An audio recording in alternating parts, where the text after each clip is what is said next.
જય ઠાકર મેરા મણાહીર ભેંસુના દલાલ ભાવરે કર્યો.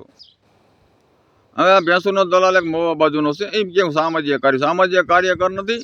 આ એક ભેંસુનો દલાલ છે. એટલે આપણે બેન દીકરીને કહેતા હોય કે આને તમે ફોન ન કરતા, તમારો વિડીયો વાયરલ કરશે, બીજું કંઈ નહીં કરી શકે. તો એક આને બેન ફોન કરે ને થોડી નકલ કરીએ આપણે, કેવા કેવા વિડીયો સાંભળવા મળશે. આપણે આગળ કહેતા જઈએ કે આવા વિડીયો આવશે. તો એક બેન ફોન કરે, સાંભળો. હાલો, સામાજિક કાર્યકર બોલે? હા બોલો બોલો. હું હતું? એ અમાર કૂતરો એક ભાગી ગયો, જડતો નથી. તમારો વિડીયો વાયરલ થશે તો આપણે આગળ હાલી. હા તે વાંધો નહીં, કરી દેજો. હાલો. હા તો નામ લખાવો. હાલો, તમારું નામ શું છે? એ મારું નામ ભૂરીબેન. ભૂરીબેન. હવે કૂતરાનું નામ શું હતું? એ ચિંટુ નામ હતું. સીનટુ. કેવા કલરનો હતો? એ રાતડા કલરનો હતો. રાતડા કલર. હા તો ડોકમાં કઈ હતું, એક પટો ડોકમાં હતો. પટો ડોકમાં હતો. હવે કોઈ તમારા કૂતરા પાસે કૂતરી આવતી? ના રે નહીં, એવું કઈ દે મેં જોયું નથી. નકર આમાં શું હોય ખબર, કે કૂતરીને વાહ વયો ગયો હોય એમ. ના એવું અમે નથી જોયું. કંઈ વાંધો નહીં, હું તમારો કેસ લઈ લઉં છું. હવે આમાં હું વિડીયો વાયરલ કરી મારા નંબર નાખી, એટલે તમારો કૂતરો જ્યાં હોય ત્યાં મને ફોન આવી જાય ને તમારો કૂતરો જડી જશે. હા તે વાંધો નહીં. હાલો, હવે કંઈ વાંધો નહીં, અને તમારો કેસ હું લઈ લઉં છું. અને કોઈનો ફોન આવશે કે કૂતરો અહીં છે, એટલે તમારો કૂતરો મળી જશે અને તમારો વિડીયો વાયરલ કરી દઉં. એટલે ભાઈ અમે એમ કહીએ છીએ કે આ ભેંસોનો દલાલ છે, એક આ મોવા બાજુનો, એ એમ કે જો કે હું સામાજિક કાર્યકર, સામાજિક કાર્યકર નથી, આ ભેંસોનો દલાલ છે. અને એનું નામ કંઈક બીજું છે, બરાબર? આટાનું નામ બોલે છે ને, નામ એનું નથી, એનું કંઈક બીજું નામ છે. એના બાપાનું પણ બીજું નામ છે. જો સામાજિક કાર્યકર હોય તો એનો બાપો 4 કિલોમીટર હાલી હીરાગાંવમાં જાય.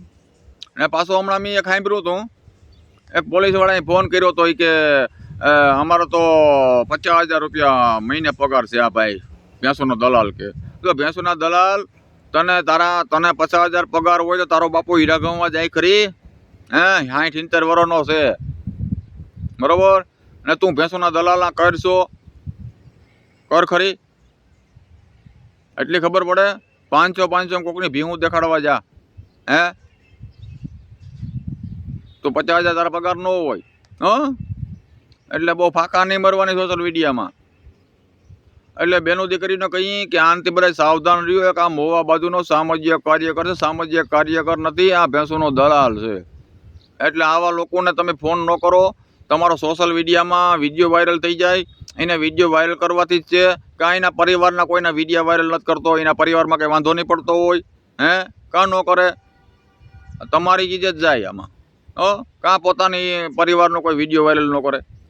એટલે બેન દીકરીને કહીએ કે આ એક મોવા બાજુનો છે, સોશિયલ મીડિયામાં તમે સડી જશો, એટલે આને ફોન ન કરતા. ને બીજા નંબરમાં એક આ ટેમ્પોડી કબૂતર હમણાં ભગવાન રામનું ટુકડા બોલે છે, બરાબર? એટલે એને એમ થઈ ગયું કે હવે મારે પાસે કોઈ કરીએ નહીં. પણ તને ખબર નથી કે અમારું ગ્રુપ બધું તૈયારીમાં જ છે. અને તને હમણાં વહેલો દાર ખાવાનો વારો આવશે. એકદમ તું છૂટી ગયો, પણ હવે તું છૂટી નહીં, કારણ કે ભગવાન રામનું વારંવાર તું નામ લીધા રહે, મંદિરોનું નામ લીધા રહે. હમણાં તને દાર ખાવાનો વારો આવશે. ને એક આ ભેંસોનો દલાલ એવી કોમેન્ટ કરી હતી કે ભગવાન ભિખારી છે, એની ચેનલમાં કરી હતી. એટલે એનો વારો ટૂંક સમયમાં આવી જશે આના ભેગો. એટલે તૈયારીમાં રહેતો દાર ખાવામાં. બાકી દેવી દેવતાનું, કોઈ ભગવાનનું અપમાન કરીએ ને, એને કાયદેસર પાઠ ભણાશે. એને કાયદેસર પાઠ ન ભણાય ને તો ટાંગાએ ભાંગી નાખશું, એ અમને આવડે. તૈયારીમાં રહેજો. તમે ભગવાનનું અપમાન કરો ને, તમારા ટાંગાએ નીકળ્યા થઈ જશે. એટલે અમારા સનાતન ધર્મનું આ કોઈ વિરોધ કોઈ બોલીએ એને પરિણામ બહુ માઠું આવશે. એ ધ્યાન રાખજો. તમને એમ ન થાય કે હવે આપણે કહેવાવાળું નથી, ઘણા બધા સાંભળે છે ને ઘણા બધા કોશિશમાં છે હો, બરોબર છે ને. ને જરૂર પડીએ ને તો આ મેરામણ આહિર તમારા ટાંકાઈ ભાંગી નાખવા તૈયાર થાય હો, સમજાય બેટી ને. એટલે મર્યાદામાં રહેવું, ભગવાનનું અપમાન ન કરવું, દેવી દેવતાનું અપમાન ન કરવું, મર્યાદા રહેવું, જે કરતા એ કરો. એટલે હમણાં ટૂંક સમયમાં દાર ખાવાનો વારો આવશે હો. તો જય મુરલીધર, જય ઠાકર, ભેંસુના દલાલ, ભલે કર્યો.